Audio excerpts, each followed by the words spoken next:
Si vous êtes cadre en CDI, que vous pensez depuis des mois, peut-être depuis des années, que votre entreprise va finir par changer, que les choses vont s'améliorer, que la direction va enfin vous considérer, va enfin prendre en compte vos remarques, cette vidéo est pour vous. Vous n'êtes plus aligné avec la stratégie, vous ne vous reconnaissez plus dans la culture, dans les valeurs, et au fond, vous le savez, le compte n'y est plus. Mais vous restez. Parce que partir, ça fait peur. Parce que vous espérez encore. Parce que vous ne pouvez pas vous permettre de partir comme ça. Une main devant, une main derrière. Je m'appelle Amalric, je suis expert en négociation de départ, certifié à Harvard et fondateur de rupturepro.com. Depuis plus de 5 ans, j'accompagne des cadres et des dirigeants dans les moments les plus indécis et décisifs de leur carrière.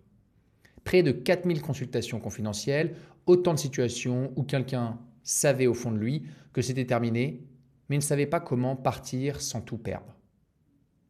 Dans cette vidéo, je vais vous partager 5 vérités sur ce qui se passe vraiment quand on attend qu'une entreprise change. Ce que ça vous coûte, ce que ça révèle et comment savoir concrètement si c'est le moment de tourner la page.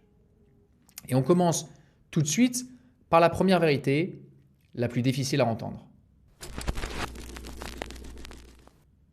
Les directions changent quand elles sont prêtes, pas quand vous les suppliez, pas quand vous leur montrez des données, pas quand vous faites preuve de patience depuis 3 ans.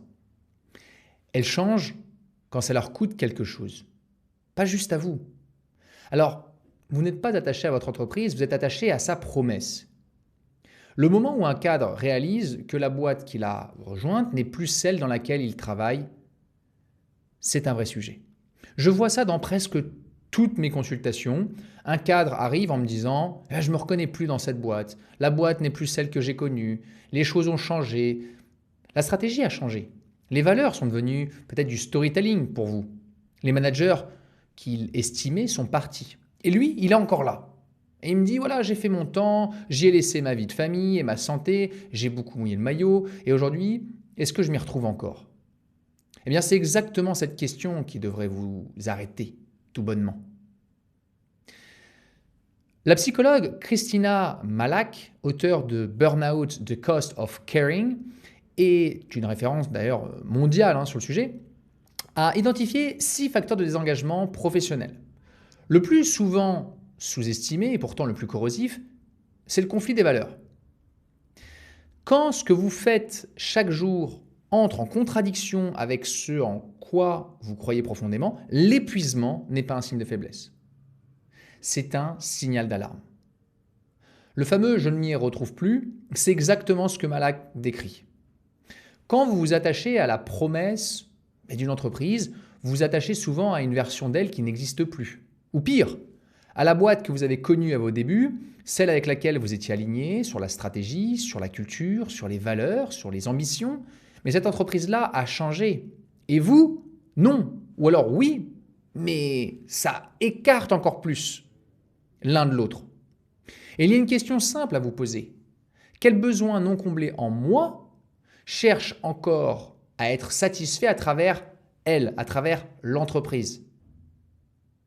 La clarté commence par là. Nous laissons les entreprises mal nous traiter parce que nous aspirons à appartenir à quelque chose qui nous dépasse généralement. Nous laissons les managers mal nous parler parce que nous préférons ça à l'incertitude du monde extérieur. Nous laissons les organisations nous marcher sur les pieds parce que nous ne savons pas en fait comment nous affirmer. Et quand nous laissons les choses se dérouler ainsi, nous ne changeons rien au système. Pire, nous nous perdons nous-mêmes. À tel point qu'à un moment, ça devient une évidence, au bout d'un moment, qu'il va falloir partir. Et c'est comme dans les divorces. Arrêtez d'écouter ce qu'ils disent. Regardez ce qu'ils font. Le moment où les mots ne suffisent plus à masquer les comportements, ça c'est important. J'ai accompagné un directeur commercial qui attendait depuis 18 mois une promotion promise verbalement. À chaque entretien annuel, on lui disait « c'est dans les tuyaux, vous êtes notre priorité ». Et lui repartait soulagé, presque reconnaissant « ça va le faire ». Je vous cite ce qu'il m'a dit. « J'ai été un bon petit soldat. Je n'ai pas compté mes heures, j'ai donné de ma personne, de mon temps et au final, Eh ben, mes N+1 m'ont lâché comme une vieille chaussette. Je me suis fait beurrer les lunettes. Ce n'est pas de la naïveté, c'est de l'attachement. Parce que nous sommes tellement investis dans la relation que quand une entreprise dit enfin ce qu'on voulait entendre, on s'illumine intérieurement. Mais vous n'attendez pas qu'on vous le dise, vous attendez qu'on vous le montre. Et l'économiste Albert Hirschman a théorisé dès 1970 dans Exit, Voice and Loyalty ce que vivent exactement les cadres dans cette situation. Face à une organisation qui décline, comme il le dit, qui décline un collaborateur, n'a que 3 options. Exit, donc partir. Voice, élever la voix, tenter de changer les choses de l'intérieur. Ou loyalty, rester par attachement, par espoir, en espérant. Et la plupart des cadres restent bloqués entre voice and loyalty pendant des années. Et Hirschman l'avait écrit il y a plus de 50 ans, tant que le coût perçu de la sortie semble supérieur au coût du maintien, eh bien on reste. Même quand on souffre, même quand on n'est pas bien, même quand on a des griefs et qu'on dit haut et fort qu'on aimerait partir. Observez les comportements récurrents. L'espoir n'est pas une stratégie. Si une entreprise vous manque de respect de façon répétée, c'est qu'elle est comme ça, réellement. C'est ce qu'elle est. Si elle disparaît quand les choses deviennent difficiles, c'est ce qu'elle est, réellement. Si elle franchit vos limites et appelle ça de la flexibilité, c'est ce qu'elle est, réellement. Si elle vous fait douter de votre valeur, c'est ce qu'elle est, réellement. Si elle s'excuse constamment sans jamais rien changer, c'est ce qu'elle est, réellement. Et ça, c'est le cas pour, quand je parle de direction, pour votre management, vos RH, l'entité et les gens qui sont à l'intérieur. C'est la même chose, c'est ce qu'ils sont réellement. Comme un chien bien dressé qui a besoin de son maître, donner la patte pour avoir une croquette en fin d'année, c'est ça qui vous arrive. C'est ça la réalité de beaucoup de cadres. Donc, ne vous focalisez pas sur les promesses, focalisez-vous sur les habitudes. Je connais trop de cadres qui ont attendu, justifié, excusé et qui 10 ans plus tard me disent « Ah je me suis perdu, j'ai laissé ma santé, je ne serai plus qui je suis en dehors de cette boîte. » Ce que vous appelez loyauté, c'est souvent du contrôle silencieux. Le moment où l'on confond engagement professionnel et besoin de maîtriser l'incertitude. Important là aussi. Il y a un schéma que je vois très souvent. C'est un cadre compétent, sérieux, qui alloue beaucoup de son temps et de son énergie à essayer de faire changer son entreprise de l'intérieur. Et quand je lui demande pourquoi il reste, il me dit je fais le dos rond jusqu'à ce que les enfants aient fini leurs études. Ou j'ai des crédits sur le dos, je ne peux pas me permettre de partir comme ça. Ou encore, j'ai du mal à couper le cordon après toutes ces années, c'est une partie de ma vie. Ou encore, j'ai parfois l'impression d'être marié à mon employeur. C'est un pilier de ma vie, ça ils le disent souvent. Ce ne sont pas des raisons pour rester. Ce sont des peurs déguisées en raisons. Et le prix Nobel d'économie Daniel Kahneman a démontré, avec Amos Tversky d'ailleurs, dans ce qu'ils appellent la théorie des perspectives, Prospect Theory, un phénomène qu'il développe ensuite dans Thinking Fast and Slow, l'aversion à la perte. Psychologiquement, la douleur de perdre quelque chose est environ 2 fois plus intense que le plaisir d'en gagner l'équivalent. Appliqué à votre CDI, votre cerveau surpondère automatiquement ce que vous risquez de perdre en partant. Le salaire, le statut, la sécurité, les avantages par rapport à ce que vous pourriez gagner. Ce n'est pas de la raison, c'est de la biologie. Et c'est exactement ce qui vous maintient dans une relation professionnelle qui ne vous convient plus. Et comme le dit Mélodie Beatty dans ses travaux fondamentaux sur la codépendance, vous ne pouvez pas forcer quelqu'un à être ce qu'il n'est pas. Vous pouvez seulement l'accepter tel qu'il est ou partir. Trop happé par mon quotidien, je n'arrive pas à me projeter sur l'étape d'après. 60 heures par semaine, pas le temps de se poser dessus. La prochaine fois que vous ressentez l'envie de convaincre encore votre direction, faites une pause. Et demandez-vous honnêtement, est-ce que je fais ça pour l'entreprise ou pour calmer mon propre malaise ? Vous n'avez pas à trouver des excuses à des comportements qui vous détruisent ou qui ne vous plaisent pas. Je risque de ne pas aller bien si je continue. Ça, c'est une phrase que j'entends trop souvent. Ou alors, j'avale des couleuvres. Oui.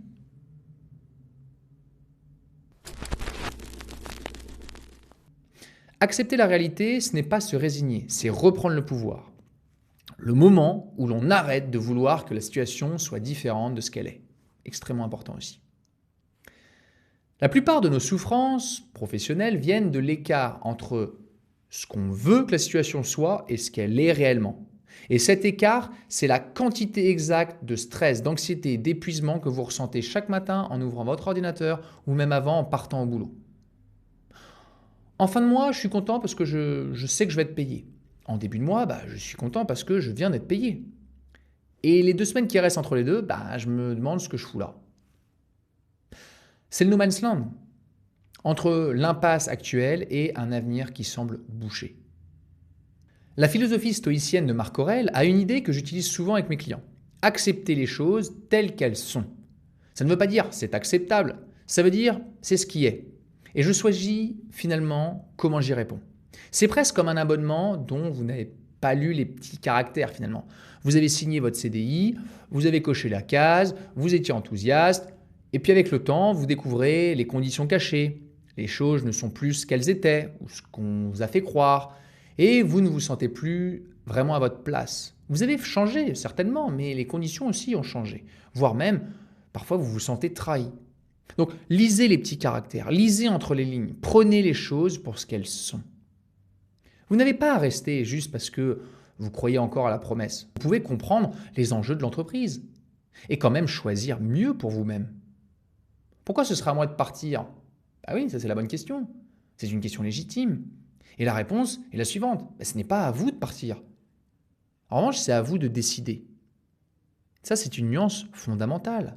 Décider en latin, on dit decidere. Ça veut dire trancher. La tolérance, c'est ce que vous accordez pendant que vous prenez une décision, pas indéfiniment.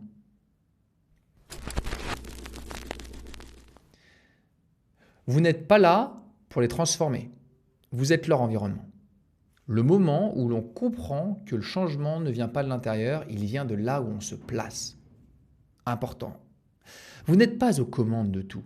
Vous pouvez aiguiller, mais le faire pour eux. C'est pas possible. Comme disait un de mes proches, on ne fait pas pousser une plante en tirant dessus. Puisqu'on parle de végétaux, le dicton « on ne lâche pas une branche sans en avoir accroché une autre » est important puisqu'il permet de se faire confiance. On se rassure sur le moment et pour la suite. Et puisqu'on parle de dicton, il faut quitter le navire avant qu'il ne coule, ou du moins qu'il vous coule. Mais pas n'importe comment, pas dans l'émotion, pas les mains vides. La professeure Herminia Ibarra, ancienne professeure à Harvard, aujourd'hui à la London Business School, a étudié pendant des années les transitions professionnelles de cadres et dirigeants dans son ouvrage Working Identity. Sa conclusion est contre-intuitive.